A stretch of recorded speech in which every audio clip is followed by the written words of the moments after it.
I'd like to call the Tuesday, April 29th, 2025 school committee meeting to order. Hearing first. Sorry, the school choice public hearing first. I'm So calling it to order. I don't know if we have to take, we don't have to take it. You have to do so moved first. Okay, so moved. Okay. Do I have a second? Second. All in favor? Aye. It's unanimous. Okay. So every year, you are by law required to have a conversation regarding school choice. In front of you, I just gave you a couple of slides, just they were part of that link that I sent you on Friday when I sent you the agenda. I just thought it would be helpful to have just a couple of points that anchor the discussion a little bit. I'm going to project them so the people in the audience are participating as well. So the first is just talking about what school choice is. So there's a couple different ways that school choice is defined. So inter-district school choice is what we're talking about tonight, which means we as a district would allow students from other communities to enroll in Pembroke Public Schools. There are definitely districts that do it, districts that don't do it, and a variety of reasons why school committees choose one or the other. We as a district have never participated in inter-district school choice. With that being said, there is intra-district school choice. Pembroke is also not an intra-district school choice, meaning you have to go to the school, the elementary school in the neighborhood where you're assigned. We do get more questions about that than anything else. There was a time that you could elect to switch elementary schools based off of Title I designations. That is no longer the case. So our policies for school enrollment govern our intra-district school choice, and we do not participate in intra-district school choice. But there's a link there to the law if you want to learn more about it. What I did on the next slide was just take from our budget presentations those communities that we looked at as local and dark communities, which are communities that are like us socioeconomically, demographically and whatnot, and just show you who in that group is participating in school choice. And you can see there's a sprinkling. More of our DART schools are participating than our local area schools. But what you can see there is that through school choice, you have the ability to designate specific grades that students can enroll in, as well as the number of seats. So when you are allowing a student to register in your district through school choice, you are committing to that student through graduation. So if you open up 10 seats in kindergarten, you are then in effect planning for that student through 12th grade. You can see a lot here look mostly at secondary students, but again, you do have the opportunity to go any grade, K through 12. Just a little bit more breakdown of those that are participating and the number of students that they're seeing enrolling in school choice in their district, as well as the revenue associated with those students. So obviously there is a tuition piece associated with allowing a student from another district to come into your district. The base tuition is $5,000, but then there's a sped increment piece depending upon the student. So if you do the math quickly there, the average here is about $7,000 a kid is what these districts are receiving. We've talked a little bit in the past about, well, $5,000 is $5,000 more than we have, right? So why wouldn't we do this? And there are definitely places where it makes sense, and there's places where it doesn't make sense. So $5,000 is in no way, shape, or form covering the cost of a teacher or a paraprofessional or even curricular materials in some instances. But if you have a small class size somewhere where you could put 1 or 2 kids in, or 3 or 4, and maximize and to an efficiency standpoint, that is something that we would consider looking at. We do have some students in our district that participate in inter-district school choice. So in 2024, we had 16 students. So 16 Pembroke Public School students are enrolled in a different school district. 9 of those students are in TECA, so that is the online virtual school. The other 7 students are really a sprinkling across the state of Massachusetts. When I looked up the kids and kind of, where they are, it seems to align with where their parents are teachers. So there are districts, obviously, that allow parents to enroll their students. We allow parents of students of our teaching staff to enroll here as well. But there was no trend other than that. Those 7 students are really spread out pretty much. The most important thing to look at when you're thinking about school choice is our class sizes. So we've talked a lot this year about elementary class sizes with those 2 reductions that we were making here with the 3rd grade at North and the 6th grade at Havemock. We also get a fair amount of feedback both from staff and from families about the level of support our students are requiring, especially at the elementary grades post-COVID. And for me, my recommendation at this time would not be to look at opening up school choice at the elementary level in Pembroke. I think it's a different conversation at the secondary level. I do think it's a much more efficient schedule at the middle school and the high school, and you could pretty much add a couple of students at any time in those places. I would not recommend adding school choice for middle school next year just because it is our first year of a split team there. I think it's important. That's a lot of change for teachers. I think it's important to give them a year of that under their belt before we talk about opening up school choice, even if it's just for a certain number of seats. But I think the high school is the place where the bulk of the conversation should land.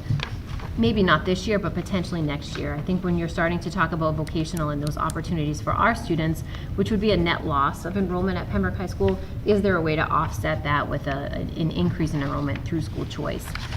We also have made some significant changes to our graduation requirements, starting with the class of 2029, which is next year's freshman class. So I would like to suggest that you give that a year to play out a little bit so we can see what effects that have on staffing there as well. So overall, my recommendation would be to not enroll in school choice for this year, but it is something you should seriously consider at the secondary level. If not next year, then the following year, whatever syncs up with the vocational as we move through that process as well. Erin, so just so that people understand, I just wanted to confirm that, if we participated in school choice and for some reason the town voted not to join a VOTEC district, just because Whitman-Hanson is a school choice district and we could send our child to Whitman-Hanson, that doesn't mean that they can also go to the VOTEC. No, the VOTEC, you have to be a resident in the member town. Right. So just Yes. wanted to make that clear to people that there's no opportunity. There's no pass-through, right? There's no pass-through if we participate. Correct. So a question on if in the future it makes sense to do this for like the elementary, do we set which school? Like how would it just be whichever one? So you would look at the number of seats per grade, and we would kind of decide the school base. So we don't get any information about the student through school choice. It's really like almost like a lottery system. If you have more students that are interested than you have seats. You don't have the ability to say no to a student based off of their level of need.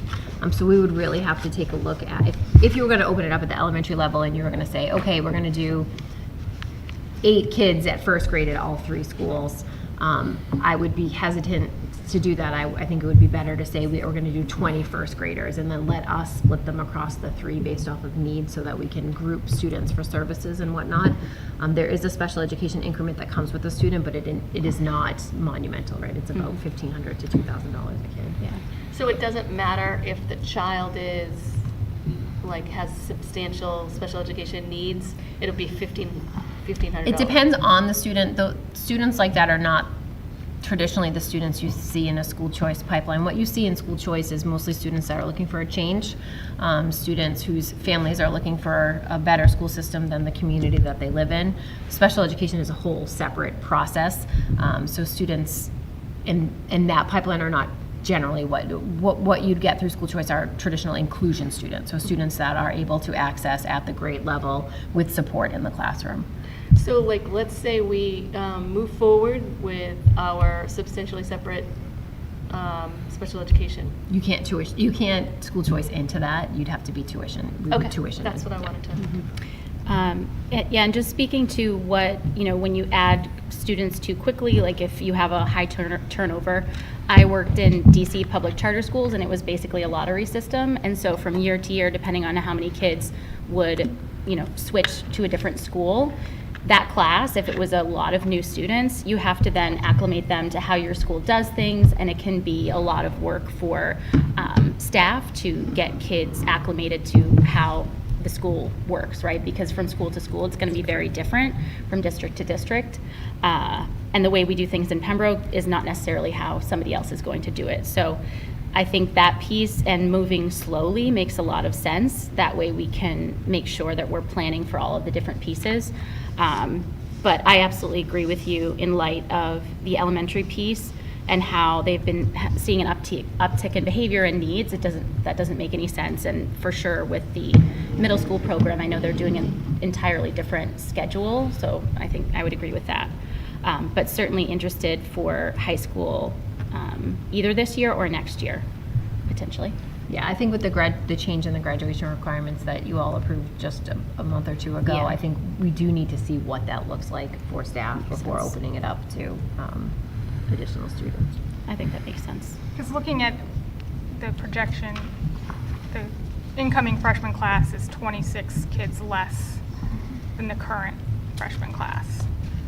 Just looking at those numbers. So looks Yeah. like the smallest class we've ever had, potentially. Potentially, so it ebbs and flows over the course of the 4 years at Pembroke High School. We have on average anywhere from 6 to 12 students that elect to go to a private school for 9th grade. Successfully, those students rejoin us as 10th graders in some instances, so every year we see 3 or 4 kids that went to a private school come back to Pembroke High School either mid-9th grade or even for the 10th and 11th grade year. So it does ebb and flow a little bit. Obviously vocational will have an effect on that in the future as well. I think 20 seats is what we were talking about, in addition to the 5 or 6 students that go to Norfolk Aggie as well. And any student that comes in through school choice, they would have to pay the same fees that. They'd pay all the same fees. We don't supply transportation, Yes. obviously that would be cost prohibitive, but if they're participating in extracurriculars or athletics, they would be charged the same fees. Is there, for public knowledge, so if a teacher wanted to have their kid from a different town, they cannot currently bring their students? They or can. can't? So our collective that's bargaining allows agreement that. allows a provision for professional status teachers to enroll their dependent children in Pembroke Public Schools. It is obviously dependent upon space availability as well as level of need. Their student cannot need anything greater than a regular education programming. So they can't have any special education services or any ELL services that would be above and beyond what we would be supplying as base regular ed. In addition, we do charge, there's a facilities usage fee of $750 a year for families of students that do not reside in the district, but their parent works here. And that would not be the case for school No. choice. Is that requirement, the way you laid it out for teachers, is that the same from district to district or by district? It's by district, so it's part of people's collective bargaining agreements. So that's Got it. the words that are announced. I mean, I would be tempted to just do a very small number for the incoming freshman class. But I realize that, I don't know, if there's 26 less kids, I know that, putting the additional seats of the arts and foreign language but that also could potentially make a class happen as well. Like, if there's a low, because I know some of our language classes have low enrollment. So school choice students don't register through our course registration timeline, right? So districts have to vote on school choice in April or May of the preceding fiscal year. So these students would only be able to enroll in classes that we were already running Yeah. because of. Well, our and that's the numbers. thing, but, I think, but isn't there, when the kids enroll, if it's low enrollment, even, you still run the class, even if there's a handful, No, we have a number, right? yeah. Well, so that's what I'm wondering, if this, because, we do have. The decisions about what is going to run and not run are already made before the school choice enrollment would open for kids. And is there any MIAA rules on, Yeah, so when a student registers to join you as a high school student and play a specific sport, there's a whole host of documentation that we have to sign, as well as the student, that they're not coming here for athletic reasons. So there's a form that Mark signs, there's a form that the sending district signs, and there's a form that the family signs. including incoming freshmen? They'd have everybody, Everybody can. Okay. But it wouldn't prevent them from playing? No, they can absolutely play, but They're what not they're saying coming is here that to play that's not, they're coming here for education, not for athletics. Question about a high school. Have you talked with the leadership at the high school about the potential change, and did they have any feedback?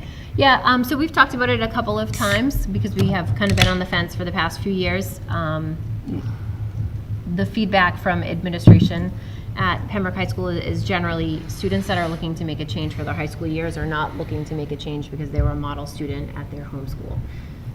So there's obviously some concern about the profile of students that are looking to go to high school in a community that they don't live in.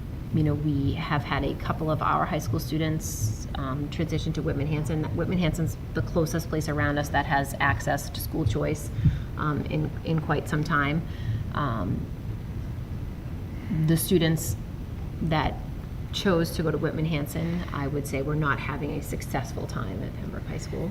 So the concern on our end is who are the students that are looking to come here, because we don't get any information about them disciplinary-wise or anything, or attendance-wise ahead of the enrollment. So there's some concern about that, but if you're talking about a few students, I don't think it's I'm just wondering a if we would sweeping pull concern. kids because of our music program, for instance, like who would want to Potentially, yeah. If it's something you all feel strongly about, I don't think it would really upset the apple cart to add 10 seats in 9th grade and see if anyone's even interested. I don't. Yeah.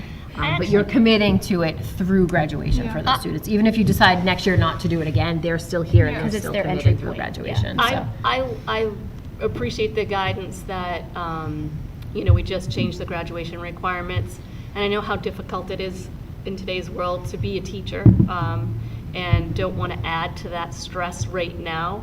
I'm not saying no permanently. Like, I think that it would be it could definitely help us in a couple of years after we're used to the new graduation requirements, but I don't want to add stress to the teachers at this point. There's so much stress already. Yeah. Because one of the ways, just looking at it, is if we start now to see if there's an appetite for it, to know, like, if we have 10 slots but we only fill 3 of them, then maybe it's not going to fill the seats that the VOTEC might. Like, it will give us an idea ahead of time if, we lose, Want to continue. 80 students, Sure. whatnot, but school choice isn't bringing, then we know that. We can plan for that. It's a really good thought, and I hear what you're saying. At the same time, I don't want to experiment at the cost of the teachers when it's already taxing, they already have a lot of demands in the classroom right now. So I don't want to use them as the experiment, but I do hear what you're saying, like it would be really nice. Even if you wait 1 year, you still have a chance before our kids would even be able to go into VOTEC to see if we're drawing kids. So if you did school choice for, let's say, 9th grade for the fall of 26, you'd still have a year's worth of information before we'd even 'Cause potentially be able to send looking at kids the to vote. numbers, the incoming freshman class, 154, that's 8 less than the next highest class, so like even adding 10 seats is not going to dramatically shift what, there's 180 current freshmen. Right, so but is it 10 seats of students that need co-taught English and co-taught math? Is Yeah. it 10 No. seats of It's- kids that are interested in our AP offerings? Yeah. It's that unknown piece that I think Yeah. gives everybody a little bit of pause. Yeah. What's the smallest amount? Do we know like how many they accept? I think you can do any amount, You right? can do any I know, amount. but like, do we know like do any of these schools do like? Some of them do 4. I mean, like Dayton or Hogan has Actually, 12. those are the So is grades. that their limit? No, they've had more in the past. And they're 9 to 12. So I wonder so they're not like 4 per grade or something like that. That's No, not no, their- no, okay. no. My thought is, would there be a benefit to add 2 seats, see how it goes, and then, so that way because we know in the long run, we may need to do school choice. So what if we introduced it and did 2 seats, see how it went, and then added more if it went well For the next year. for the next year? Yeah, and I'm only saying that as a way to actually spread out the need so that it's less on teachers, if you will.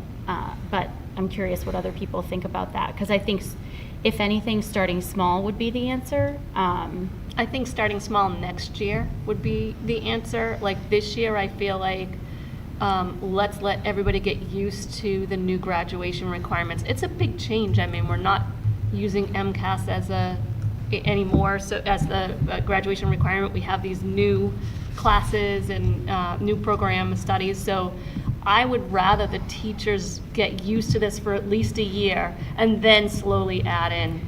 Yeah, I guess I'm just wondering, like, I know that the graduation requirements have changed, but I guess we've added courses in the past, like annually, we've added courses. So like, what's the difference this year for a teacher with the graduation requirements? Well, Like, we've for never next done year? school choice before, right? So, I just mean that with the, because we're talking about there being changes, The requirement of 2 years of foreign language and then a semester, right? but how does that No, it affect says a graduation teacher? requirements, not MCAS. But that's, is that what you're asking? Yeah, I'm just wondering, like, does that affect a teacher's day in a way that I don't know? I'm well, we posing did the just question. changed everything around, like we're adding chorus back into the middle school for, like, just like there's a whole bunch of like little things that have changed this year that, I mean, we do change every year, but I feel like it's been more than the usual. And I think Erin's guidance is also that, the teachers are really ambivalent, like they don't want to do it this year, like that they're not really feeling good about it yet. And so I think if we wait a year and they know it's coming in a year, we have more of an opportunity for Erin to have conversations with staff to see how they feel about things and get used to that idea. We'll know also whether or not, the town is moving VOTAC forward. There's a lot of unknowns this year. So I would really rather wait a year, see how things go. I don't know, And in fairness, I've never thought about it as a 2-student increment, so I to your point, I don't think Totally. it would necessarily change anything for anybody. I think about it as a class of kids, right? If we're looking to save a teacher at Pembroke High School, we need to be enrolling 20 kids. I see. We're not reducing anything at Pembroke High School this year, but it doesn't mean next year there might not be something. So adding 2 wouldn't make the case for efficiency, is what you're saying? No, I'm saying I don't think adding 2 kids would change anyone's workload necessarily at Oh, all. okay. So if when you're thinking start small, when I'm thinking start small, I'm starting with one group of kids at 9th grade, and that to me a group of kids is 15 to 20. Right. If starting small to you means adding 2 seats at 9th grade, I don't think there's any net effect to anybody's workload. that's true. I mean, but like, it's- what would be the point of doing it? Like, would there be more like, is this gonna? I think we'd get I don't even know if some- there's 2 kids out there that want to come here. Yeah, I have no idea. I guess my thought is that we would be moving towards improving our budget situation without having a net negative effect on the classroom. So that's what I was thinking. It's something we don't talk a lot about publicly, but our administrators at the secondary level in particular spend a fair amount of time dealing with student residency. It is so great to know that there are definitely there are families that want to continue to send their student to Pembroke High School even when they don't live here, so they're not necessarily always honest about their address or change of address. Had that myself in a different So, opening up a handful of seats, whether it's 3 or 4 or 2, could just correct some of those residency issues that we're You having. could allow the students to Right, stay. right. It's not a Well, that critical would be mass. something to think about. Yeah, David, do you have any thoughts? good question. I'll be honest, I mean, 8 years on the committee, we've always kind of gone with the superintendent's recommendation. I can make a case for both sides, and I don't like to speak overly general, but a lot of times when we're bringing kids in from somewhere else, how do you say it nicely? They may not be the prize academic student we're looking for. Like I said, I think Erin said you're getting a kid that might have had some issues at another school. Now, again, maybe a fresh start would be good for that young man or young lady, but the other part is they could also bring their problems here to us. So I think what I'd like to do is move it down the road a year. I think like 1 or 2 people is like adding sand to a beach. I don't think it's going to make a big difference. I think we'll be in a little better position next year to see what's going on, a little better vibe. So, I mean, I was going to make a motion that we, do not participate in school choice for this year and perhaps look at it next year. Is there a second? Second. Is there any more discussion? Oh, okay. All in favor? Aye. Aye. Any opposed? Aye. Okay, unanimous. Thank you. I am going to adjourn the school choice public hearing and immediately call to order the public budget hearing. Can't be immediate then, just wait. Almost immediate. Do we vote to adjourn? I don't think, do We have to we have to vote to adjourn or no? Okay. Yeah. Okay, do I have a motion to adjourn? So moved. Second. All in favor? Aye. Okay, so do I have to vote to call an order again? I forgot what we did. Sure. Okay, open the public budget hearing. Do I have a motion? So moved. Second? All in favor? Aye. Okay, got it. I think it would be the most fun if somebody in the audience that has been here for all 3 times that I've presented these slides presented them today.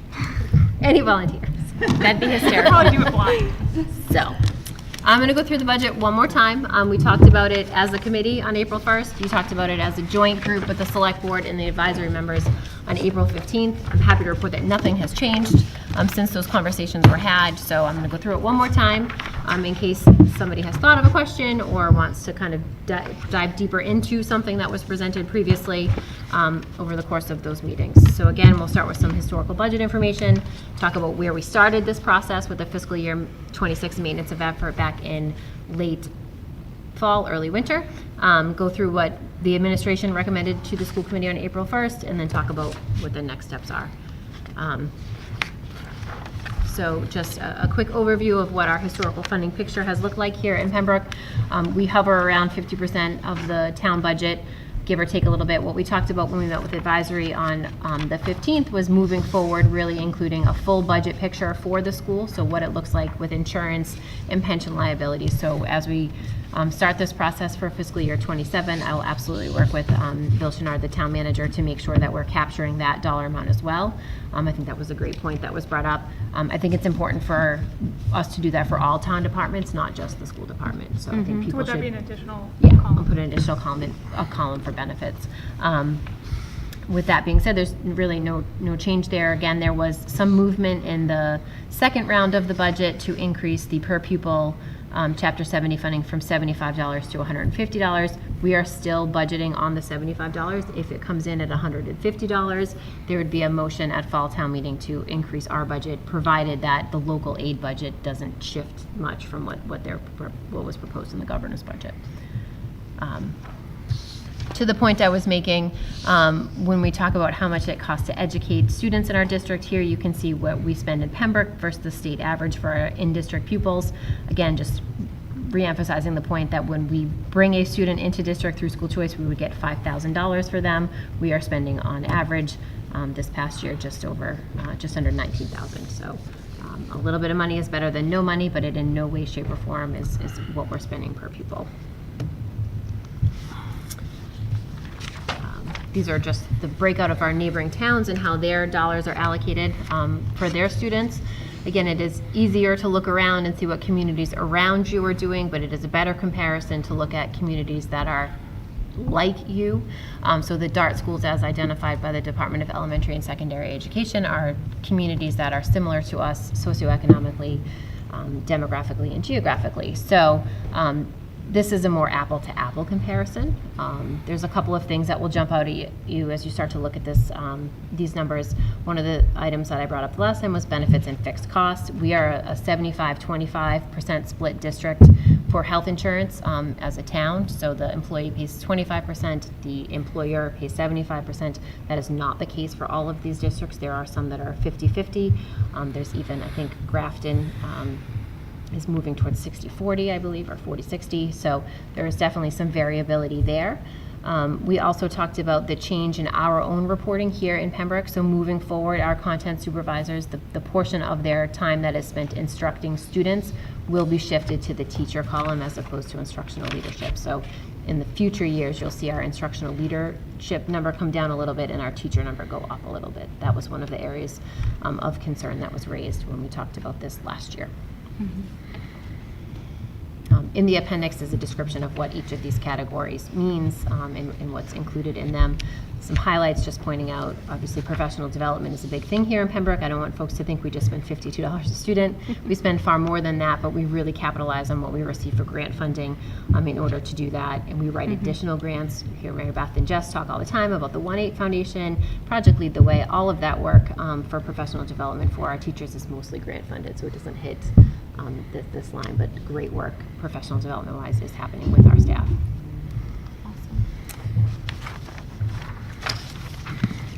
So back in December when I presented maintenance of effort, maybe it was November, I don't know, it was a blur. We were at $40,910,097. So what that is what everything we're doing this year at the cost for the next fiscal year. So rolling everything forward, increasing for contractual increases, for changes in the transportation costs. So we do have a multi-year contract with First Student, so we know what those percentages are moving forward. This would be assuming all of the same class sizes and class sections across the district. We do not have any required additions for fiscal year 26, meaning there's not a service that we need to add in order to meet, to stay in compliance with students on IEPs or 504s or our English language learners. But we did have some priorities that the administration outlined as what we considered to be level 1. I'll go through those on an upcoming slide. That totaled $415,500. We take a series of adjustments each year on our operating budget. So we do try to offset the transportation cost with the transportation fees that we collect. Just as a point of reference, our transportation budget is about $2 million. We take in about $100,000 worth of fees. So though the transportation fee seems like a lot to a family, it is in no way, shape, or form covering the cost to provide transportation in the district. We are fortunate each year to use some of our funding in the current fiscal year for special education tuition pre-buy. So that means using fiscal year $25 to pay for fiscal year 26 tuitions for students. That is one of the only things municipal finance allows you to pre-buy. And we have been able to capitalize on that for the past 5 years consistently. So that is a great way to kind of drive down your fiscal year 26 budget. We have partnered with the town successfully again to move some of our curriculum materials from our operating budget to a capital warrant item. So again, that's something we'd be looking for support at the Springtown meeting on May 13th. Last year, the capital warrant covered our Envision math purchases. This year, it's a kind of a combination of a few different curriculum materials. Those adjustments bring our budget down to $40,525,000. So we're solving for just under $2 million. There was 5 enrollment reductions that we made this year that I'll go through on another slide. And of course, as with any year, there's some increases in revenue. You all had a wonderful conversation a few weeks back about our fees and raising some of those fees. So the additional fees that you've imposed for next school year raise an additional $63,500. As I said, there's an increase in Chapter 70. We're using the governor's budget of $75 a student, so that's $182,000. And the town contribution, as you can see from that historical funding slide a few slides back, does increase year over year. Next year, that increases just over $1.2 million. So excited to say that with the $40,005,050 recommended budget, we do have a surplus of $1,953. That would take us about 8 seconds to spend. So I wouldn't recommend putting it in any line specifically right now. So much can happen between today and the start of school next year that I think just kind of rolling like that makes sense. So our administrative priorities, we talked about adding that behavioral social emotional program at Hobbamock. We talked about it with our state reps when they were here as well. So that is the bare bones staffing to get that program off the ground. So that's 1 teacher and 1 registered behavior technician, an RBT. We would need to access some additional support from existing staff at Hobbamock, whether it's the social worker, the school psychologist, potentially some nursing services. There'd be some overlap there. But to get it off the ground, we definitely need those 2 positions. As we talked about, that would be a cost savings in the future, both in the realm of not necessarily needing to send students out of district to access a program like that, but also the potential to bring some students back, and then additional potential to maybe tuition in students from other districts as well. So once we have a program for families and students to come and look at, it's much easier than to be proposing it as an option for families. And just to be clear, that's separate from a school choice program. Correct, yes. With the expansion of our pathways over the past couple of years, the pathway coordinator would go from a .6 coordinator position to a full-time coordinator position, which would create the need to backfill the .4 teaching position for business. So right now, Mary Ellen Gates is the pathways coordinator for a little over half of her time, and then she teaches 2 business electives at Pembroke High School. Those business electives are highly sought after by our students. We're not suggesting that we reduce them, but in order to keep them going, we would need to add a .4 business teacher. One thing I wanted to add, I know she mentioned, or at some point it was mentioned, that the reason we were adding that was because there is an increase in the number of students that will be doing internships, and the safety is a concern. So I just wanted to name that in order to place a student safely, you need more time when you're getting a huge influx of students now doing these internships. Right, so I think we had 13 the first year. I think next year we're going to have 36, and then the We following have year. 54. I thought it was 54, again. I'm sorry. And then the following year, it's even more. Yeah. So- Right, and one of the greatest challenges has to do with the biomedical and engineering, Right. because our kids are not, some of them are under 18, just 18, so, they're not going to send them into The some- city. Some of the nursing situations perhaps, or on the floor with a manufacturing team right away. So those placements are a little bit lengthier to accomplish. Yeah, yeah. Just to name that, because I feel like it's important. There's a huge influx. It's a lot a of big networking, change yes. in terms Yeah, of the it's a previous lot, year. and the amount of work that Mary Ellen does with each of those students before they go out on a placement is incredible. Yeah. The soft skills that she's teaching students, I think we happened to sit in on one last year where she was talking about what to wear, which you would think would be an obvious conversation, but it isn't so obvious for students. How to introduce yourself, how to conduct yourself during an interview. So all of that on top of placing the students, being able to devote her full-time attention to that, I think is in the best It's really, interest. as you can well imagine, it's really hard creating relationships with organizations and making sure that, you're staying in the forefront of their minds when they have opportunities for Right. kids, and Yeah. it's tricky to navigate it, Yeah, especially yeah. if you're like getting pulled and gotta go teach a class now. Yeah, I think that makes sense. Just wanted to name that because I know it's been a while since we talked about that piece of why we're adding it, so I just wanted to make it clear for folks at home. Sure. The next thing is the addition of a board-certified behavior analyst. So that is a position that you heard come up in a few different budget presentations over the course of January through April. Obviously, we would love to have more than one, but we understand the fiscal constraints, and just having one does allow a couple of things, right? So in order to employ an RBT, we have to have a BCBA on staff. But in addition, you've heard from some of our teachers in various outlets about really wanting to build their toolbox. We do contract with Pilgrim Area Collaborative for some of that work now, but having our own person in district and on hand all of the time, I think is a support that our staff are really, really looking for. We have some opportunity through a behavioral health grant to fund a coordinator of counseling. So we had a department head for guidance back in 2017 that was reduced. We have not reinstated that position in the past 8 years, but what we have done is exponentially grow our social emotional programming across the district. So now we have a social worker in each building, a school psychologist in each building. We're talking about adding a behavioral social emotional program at Havamock. Again, obviously those kids we'd be expanding that program as the kids' needs expand, and really having somebody that is looking at that pre-K through 12 is important. Again, we do have some opportunity with some grant funding that we would just be funding half of the position through the district.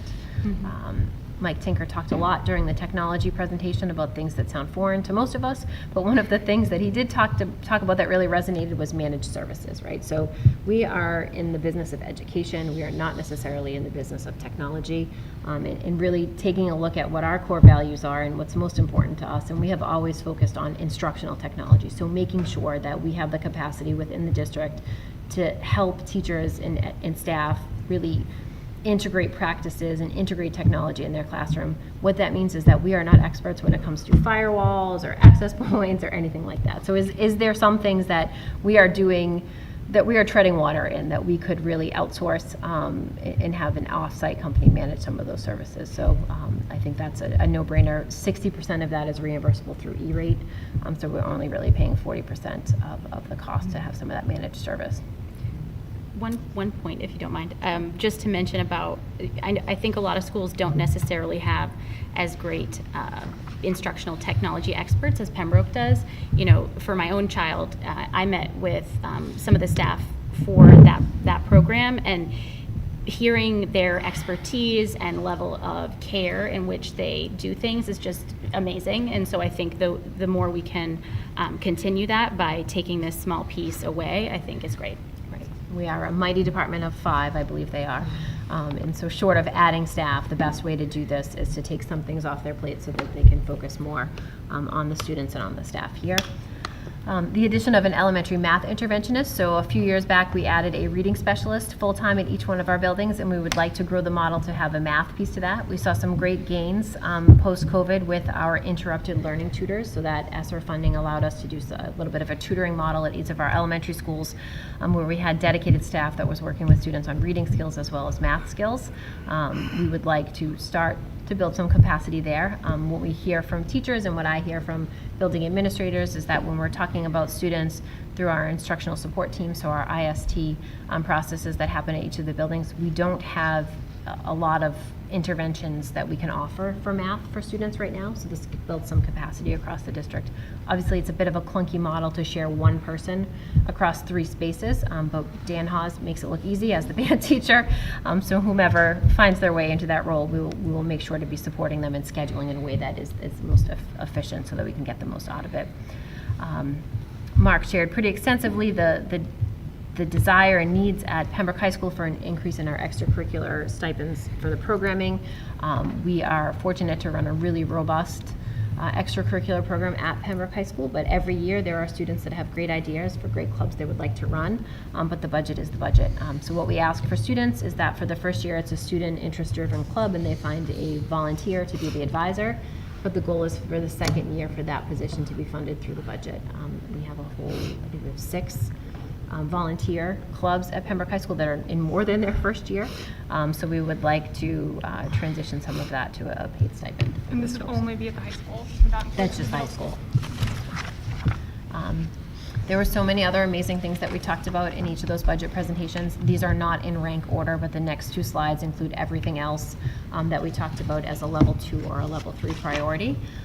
So there's some capacity here, right? So what we talked about on April 15th was that, again, the governor's budget number is different. So if it comes in higher, there's some potential to go back to this list and see if there's anything here that you would like to add. Obviously, it's difficult to add people come mid-October, but there's that capability. The other piece we talked about was the pothole grants that the representatives had encouraged us to write for them. So we did write 3 separate ones.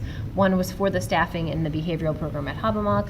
One was for some technology hardware, and the other one was for some equipment for the pathways.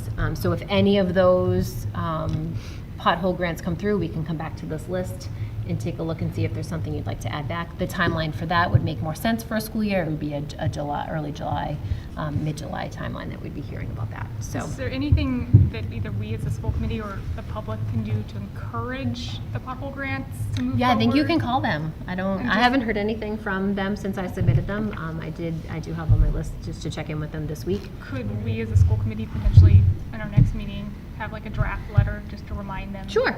All Yep. that to, Yep. Can we also include in that, I know Kathy Lenatra had a bill about increasing the special education pre-buy, and I think that considering we've used that, it is helpful for the district, potentially we also support that. Sure.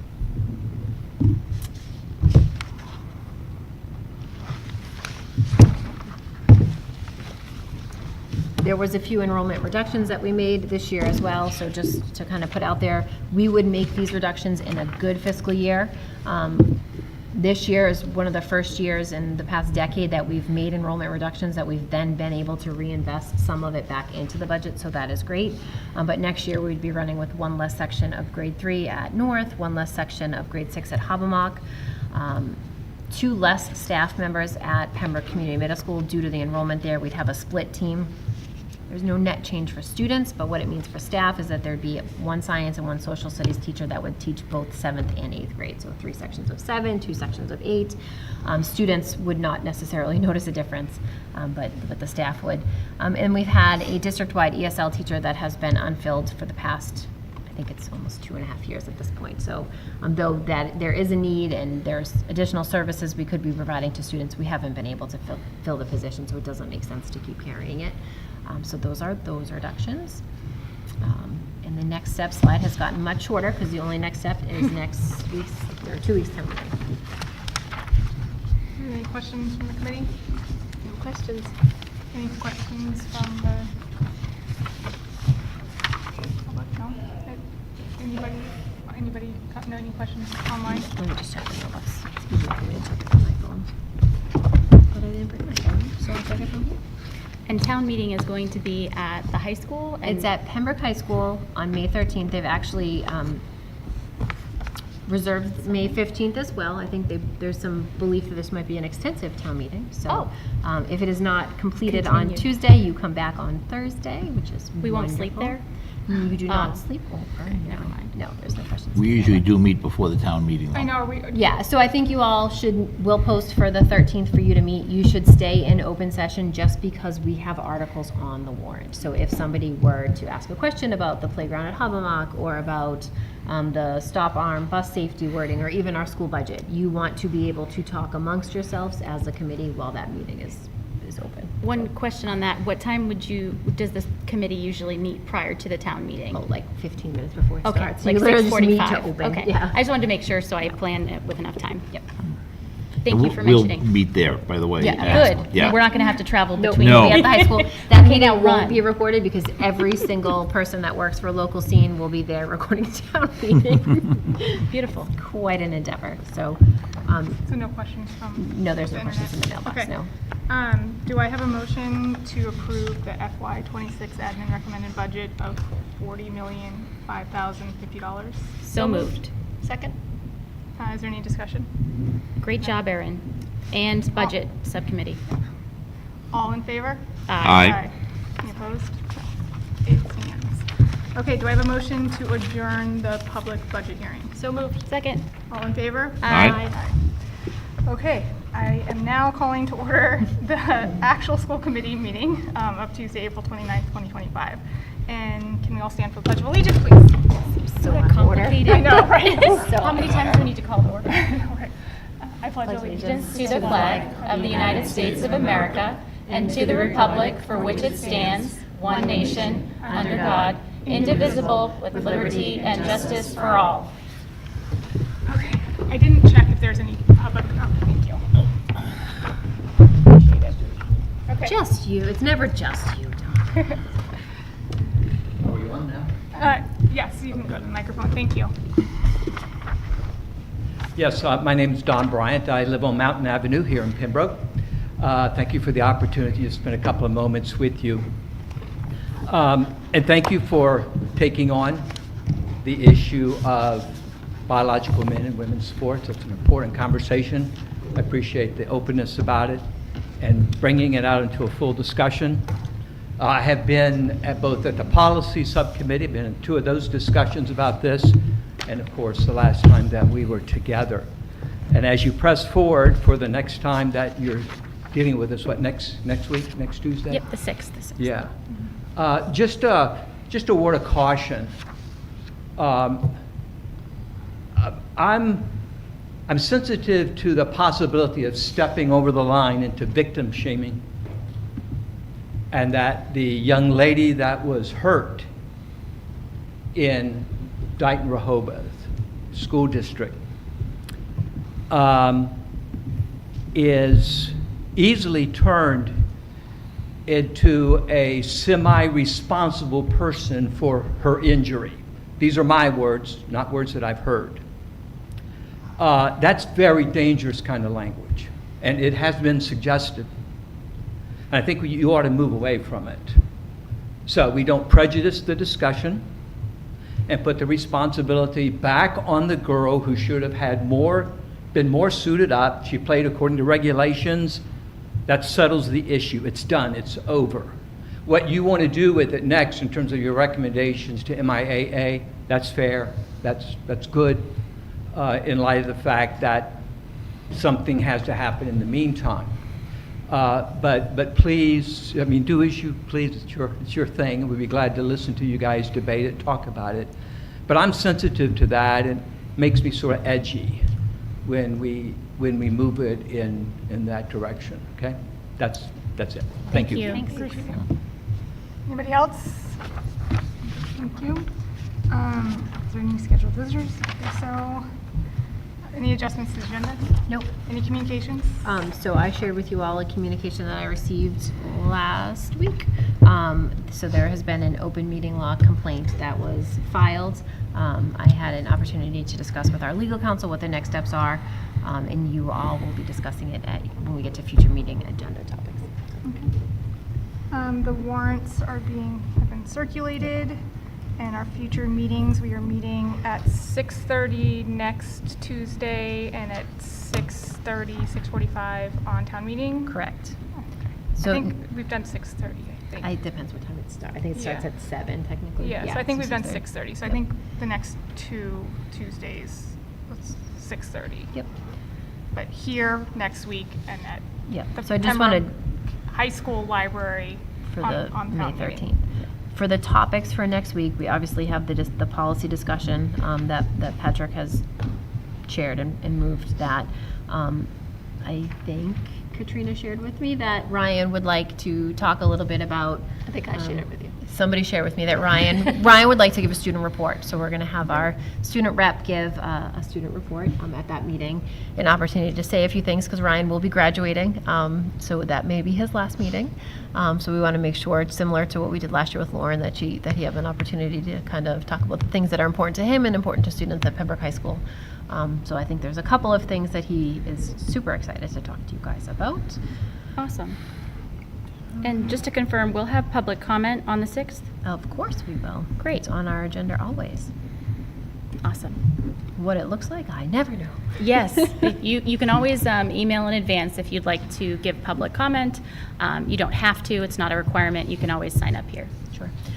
There is potential for you to have an executive session at the beginning of the meeting on the 6th, depending, we're waiting to hear back. So if that's the case, then the posted start time would be 7 for that meeting, but that would be the only change there. And just to clarify, for town meeting, it's going to be not in the high school library, but in the auditorium? Well, town meeting's in the library. Your Our meeting's in the meeting is library. in the library. Oh, okay, Yeah. got it. Yeah, Okay, and our then- meeting's in the library, then we go. Correct. Perfect, Yeah. thank you. So that's it, that's all Does I have. anybody have any other things they want to add, talked about, anything? No, at this time. The election's on the 17th. Vote, please. It's a Saturday. Thank you. The prom is on the 17th, I too. know, prom, it's going to be a busy day. Don't forget the prom. Okay. School. Okay, do I have a motion to enter executive session pursuant to Chapter 30A, Section 21A3, to discuss strategy related to collective bargaining, as an open meeting may have a detrimental effect on the legal position of the school committee as declared by the chair. So moved. Second. All in favor? All right, no, I have to do roll call, right? Okay, Sue? Yes. David? Yes. I'm a yes. Yes. Okay. And thank you, everybody. Thanks for coming, everyone. Do I give this to Natalie?